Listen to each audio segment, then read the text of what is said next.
Queridos irmãos e irmãs, vivemos, como foi dito, já a liturgia do tempo comum, segundo domingo do tempo comum, e hoje a liturgia da palavra nos coloca diante do nosso relacionamento com Deus, da nossa vocação, da nossa missão. Claro, me dirijo a todos que estão aqui presentes, aqueles que nos acompanham também pelas redes sociais nesta celebração dominical, mas quero me dirigir especialmente aos jovens, porque, em geral, as grandes decisões da nossa vida são tomadas no período da juventude, as escolhas decisivas. Imaginemos esta cena que nós ouvimos do Evangelho, é início do Evangelho de João, capítulo 1. João Batista está com seus discípulos e vê Jesus passar. E esses dois discípulos que estão com ele, então João Batista aponta para Jesus e diz: eis o Cordeiro de Deus. Domingo passado, celebrávamos o batismo de Jesus por São João Batista. Então, dizer eis o Cordeiro de Deus já tem um grande significado para todos nós. Admira-se aqui o desprendimento de João, que não quer reter os discípulos para si, mas ele é precursor do Cristo, então ele aponta realmente para o Cristo. Eis o Cordeiro. Com isso, é claro, ele perde os discípulos que passam a seguir Jesus, perde entre aspas. Ele cumpre a sua missão de nos apontar para o Cordeiro de Deus. Todos nós devemos pensar, quem foi João Batista na vida de cada um de nós? Quem apontou na vida de cada um de nós o Cordeiro de Deus, que tira o pecado do mundo? Os dois discípulos, a partir desta indicação de João, começaram a seguir Jesus. E Jesus então se volta para eles e faz esta pergunta que nós devemos sentir como dirigida a todos nós que participamos desta liturgia. O que estáis procurando? Disse Jesus aos discípulos. E diz a cada um de nós que veio a essa missa ou que está acompanhando em casa. O que estáis procurando? O que nós estamos querendo? Por que nós viemos à missa? Por que estamos acompanhando? Por onde bate o nosso coração? Qual é a sede e a fome que temos? Quais são os nossos anseios? Talvez nossas dores, angústias, desejos mais profundos. O que viemos fazer aqui? Eles responderam para Jesus. Não responderam? Fizeram uma pergunta, mas uma pergunta muito importante. Rabi, onde moras? Aqui não é um endereço, não. Esse onde moras é o espaço vital, o lugar do sentido da vida. Jesus não tinha uma morada fixa, não é a Praça José Santana sem número aqui da Igreja de Fátima, não é um espaço assim definido. Esse onde moras, já tinha inclusive um filósofo contemporâneo, Merleau-Ponty, que dizia que o espaço afetivo é anterior e fundante em relação ao espaço físico. Aqui não é uma pergunta pelo espaço físico, mas é o que dá sentido à vida, né? É a morada afetiva, espiritual. Onde moras? Jesus respondeu: vinde ver. É um convite ao itinerário, ao caminho da fé. Vinde é a adesão de fé. Ver, experimentar, fazer um percurso, estar com o Senhor. Vejam então qual é a experiência. Nós não podemos ser só pessoas que chegamos ao templo, mas temos que ser pessoas que queremos realmente fazer uma experiência de permanecer com o Senhor. Essa palavra é muito cara ao evangelista João, João disse que eles foram onde ele morava e nesse dia permaneceram com ele. A gente tem que permanecer com ele até chegar o momento da gente permanecer nele e ele em nós. Era por volta das 4h. Aqui também não é uma informação de horário. É uma indicação simbólica, é a hora das escolhas maduras, a escolha discernida, às 4h. Nós devemos também lembrar dos momentos marcantes na nossa vida, que nós chamamos de kairós, momentos de graça, em que nós fazemos a experiência de encontrar com o Senhor, de permanecer com Ele. Quantas vezes nós tivemos alguns momentos privilegiados, onde a presença do Senhor se fazia sentir de uma maneira mais forte. Nós nos sentíamos mais animados, consolados, esperançosos, alegres, motivados. Um desses discípulos, nós ficamos sabendo que é André. André, nome grego, significa humano. Quem segue Jesus se faz humano. A Constituição Pastoral do Concílio Vaticano II, Gaudium et Spes, que fala sobre a relação da igreja com o mundo, diz que quem segue Jesus Cristo, o homem perfeito, quer dizer, o homem acabado, o homem como deve ser, cresce em humanidade. Seguir Jesus não nos diminui. Caros jovens, não tenham medo de ouvir o chamado do Senhor. Não tenham medo de apostar no Senhor. Não me refiro só à vocação do padre, da vida consagrada, mas é a vocação de quem quer viver na companhia de Jesus, permanecendo com Ele, permanecendo nele, em qualquer opção e rumo de vida, estado de vida, vocação. Como dizia São João Paulo II, também o Papa Bento XVI e o Papa Francisco, abri as portas para Jesus Cristo, escancarai as portas para Jesus Cristo. Ele não nos tira nada, Ele nos dá tudo, não tenhais medo. André, que foi um dos que permaneceu, logo depois foi até seu irmão Simão. Era irmão de Simão Pedro. Ele foi então primeiro encontrar com seu irmão Simão e lhe disse entusiasmado, o entusiasmado é por minha conta, mas dá para perceber que foi. E disse, encontramos o Messias, que quer dizer Cristo. Ele disse isso porque tanto ele como seu irmão tinham sede. A quem procurais? O que procurais? O que estáis procurando? Eles procuravam o Messias. Eles faziam parte do grupo que cultivava as esperanças do povo de Israel, as promessas de Deus. Eles aguardavam o cumprimento dessas promessas. Então ele comunica a Simão Pedro, encontramos o Messias, que quer dizer Cristo. Todo mundo que realmente tem um encontro verdadeiro com Jesus Cristo, tem também uma necessidade imperiosa de partilhar essa experiência, de condividir essa experiência.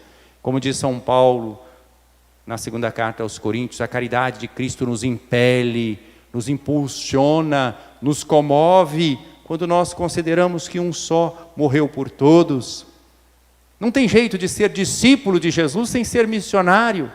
É por isso que a igreja, sobretudo a partir da conferência de Aparecida, nos bispos da América Latina e do Caribe, cunhou essa expressão, discípulos missionários, de Jesus Cristo, como se fosse uma palavra só, mesmo no nosso português.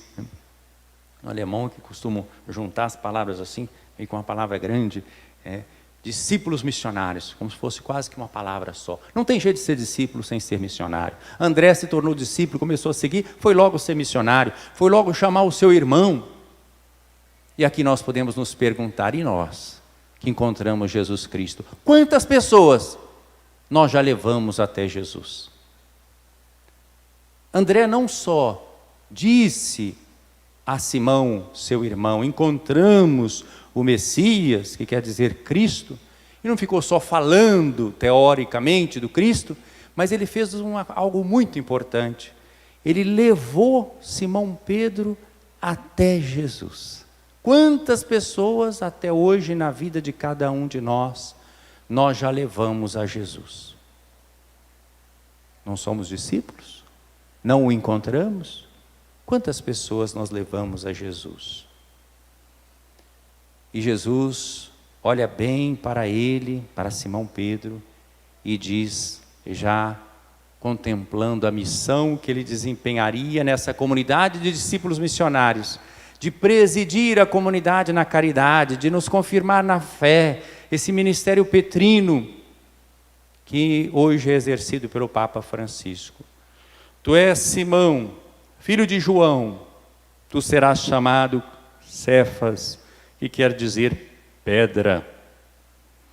Jesus mudou o nome de Simão. Quem encontra com Jesus tem a sua vida reorientada, modifica o nome, a modificação do nome aqui é simbólico da modificação da direção, né? Recebe essa missão, encontra a sua vocação. Meus queridos irmãos, nós todos podemos pensar com o coração agradecido quantas pessoas fizeram na nossa vida o papel de João Batista, o papel de André, de nos levar até Cristo. Podemos pensar nos nossos pais, familiares, quem sabe padrinho, madrinha. Hoje a Laene vai ser aqui apresentada e oficialmente proclamada como eleita para os sacramentos da iniciação cristã. Quantas pessoas nos levaram até Jesus? Amigos, pessoa da comunidade que deu um testemunho bonito de fé, de santidade, de generosidade, que me interpelou, que me motivou. Hein? Quando a gente vê uma pessoa boa, será que vocês não têm uma santa inveja? Se é que inveja pode ser santa, eu podia ser menos um pouquinho assim, né? Quanta gente, né? Temos que ser agradecidos, porque Deus coloca na nossa vida, concretamente, de todos nós, algum João Batista, algum André. Às vezes a gente pode perder a oportunidade, mas que Deus coloca, Ele coloca, né? É preciso que a gente saiba agradecer, reconhecer e também pensar na nossa missão. Nós não viemos à igreja ou estamos participando da missa pelas redes sociais só para receber, mas fazendo a experiência do encontro para levar aos outros essa experiência do encontro com Jesus. Vocês sabem que quando nos evangelhos a gente lê, seja na liturgia ou seja em casa, a gente assim ouve essa palavra. E Jesus disse aos seus discípulos. Sabe como é que a gente tinha que se sentir? A gente tinha que se sentir assim bem alegre e pensar, disse a mim. Porque disse aos discípulos daquele tempo, mas eu sou discípulo hoje, então está dizendo a mim. Devia nos alegrar o coração. Jesus disse aos seus discípulos, a gente devia ficar logo atento e com uma atenção alegre. O Senhor está se dirigindo a mim, está se dirigindo aos discípulos. Eu sou discípulo. É muito bonita na história da igreja a gente contemplar vários santos, né? Há uns mártires, por exemplo, que foram martirizados lá no início do cristianismo, em Lyon, né? Era ainda no tempo da região ainda do Império Romano, ano de 177. Tem vários mártires em Lyon, que é uma igreja antiga, aquela de Lyon, contemporânea da comunidade cristã de Roma. Ali vários mártires. Um deles, não se sabe o nome dele, ficou com o nome de santo, só santo. Porque ele era interrogado e ele não respondia. Pergunta, qual é o seu nome? E ele só respondia assim, sou cristão. Ou então, sou discípulo de Jesus Cristo. Aí vinha alguma acusação, ele respondia, sou cristão, sou discípulo de Jesus Cristo. Então não tinha informação, ele não dava o endereço. Onde moras? É isso aqui. Onde moras? Ele falou onde ele morava, não deu o endereço. Mas eu moro junto do Senhor. Meus irmãos, ser discípulo de Jesus deve ser a nossa maior alegria. É o maior tesouro que nós temos. nós devemos lembrar, como aqui João lembrou, era por volta das 4 horas da tarde, quando o Senhor teve compaixão de mim, me chamou, me cativou, me atraiu, quando eu comecei esse percurso. Não tenham medo, jovens, de confiar a vida ao Senhor. Repito, Ele não nos tira nada, Ele nos dá tudo. Quem segue Jesus, o homem perfeito, cresce em humanidade. Na primeira leitura nós vemos também um relato de vocação, claramente aqui de um profeta, Samuel. Era ainda uma criança, era um menino, filho da graça, da promessa. Ana suplicou tanto por esse filho e prometeu que, tendo o filho, ele seria consagrado ao Senhor, e assim foi. Ele vivia no templo, era uma espécie de coroinha, fazendo uma comparação aqui. Ajudava o velho sacerdote Eli. Samuel estava ali dormindo perto da arca do Senhor. Ele estava junto das coisas santas, mas ele ainda não tinha percebido a voz do Senhor, ainda não sabia distinguir, discernir. Nós precisamos de ajuda no discernimento vocacional, no nosso itinerário. Samuel estava ali, e à noite, eu gosto desse simbolismo da noite. A noite não é a hora do silêncio, quando a gente se recolhe e talvez esteja mais aberto para ouvir a voz de Deus. Mas também pode ser uma noite difícil, né? A noite também é o momento, às vezes, que a gente não enxerga bem. É momento de trevas. Quantas noites? Agora vivemos talvez a noite da pandemia e tantas outras. Podemos pensar em alguma noite difícil antes de uma decisão importante na vida, quando o sono a gente não consegue pegar naquele sono, porque tem alguma coisa difícil para resolver. Noite. Nessa hora o Senhor chama: Samuel, Samuel.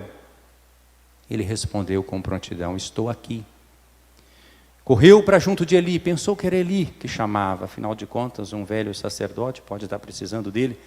Eu não te chamei, volta a dormir. Samuel, Samuel. Novamente ele levanta. Me chamaste, né? Não te chamei, meu filho, diz com paciência e carinho Eli. Volta a dormir, né? Pela terceira vez: Samuel, Samuel. Estão vendo que às vezes o discernimento é difícil?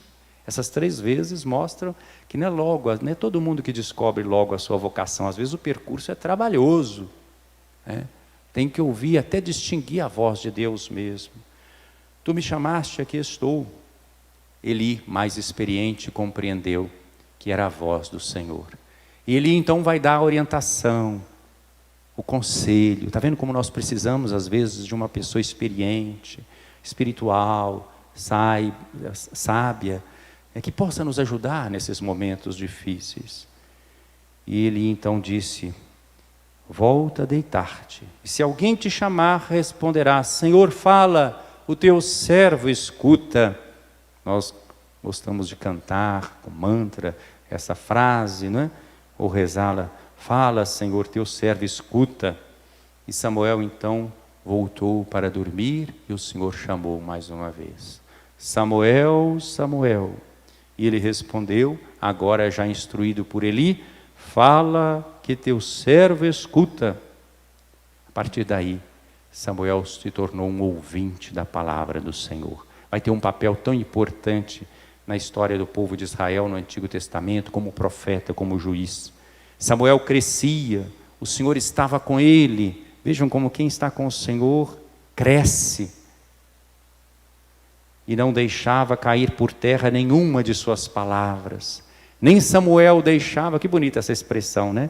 Não deixava as palavras de Deus cair por terra. É assim que devia ser a nossa postura na missa, na liturgia, na assimilação, na leitura orante da palavra. Não deixar a palavra de Deus perder-se, cair por terra, mas alimentar-nos dessa palavra. É claro que a gente não consegue tudo de uma vez, mas cada dia e sempre, né?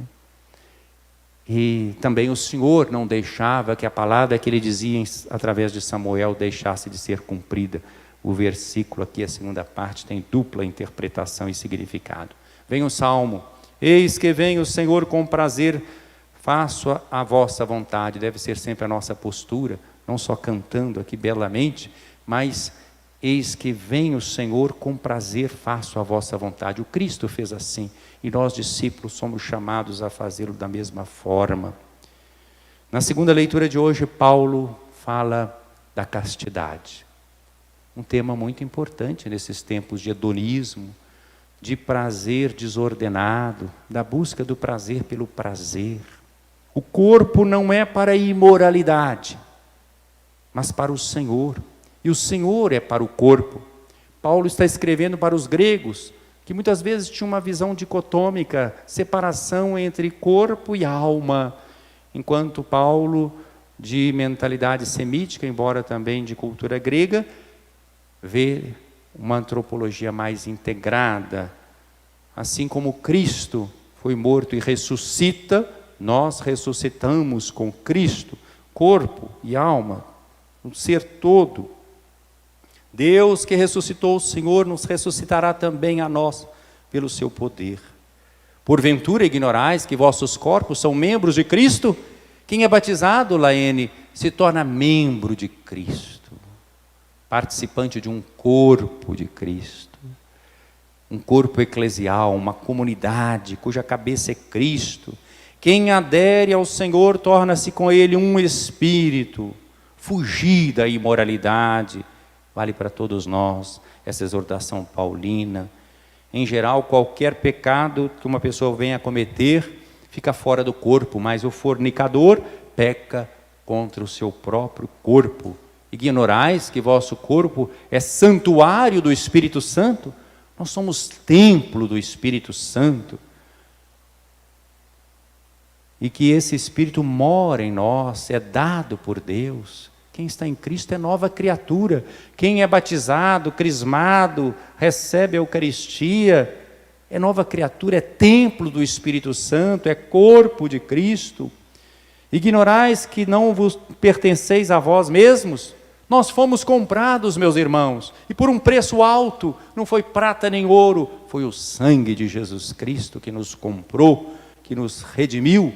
Devemos glorificar a Deus com toda a nossa realidade, no corpo, na ação, na liberdade, nos desejos, em tudo aquilo que somos, temos, fazemos. Queridos irmãos, agradeçamos a Deus a experiência do encontro com o Senhor, as pessoas que povoaram nossa vida e nos mostraram o Senhor. E nos disponhamos a permanecer com Ele ao longo de todo esse ano de 2021, que apenas começou. Ano desafiador, todos os anos são, esse particularmente, nessa situação de pandemia que estamos vivendo. Permaneçamos com o Senhor, inteiros, como discípulos, alegres, confiantes, fraternos. Louvado seja nosso Senhor Jesus Cristo. Para sempre seja louvado.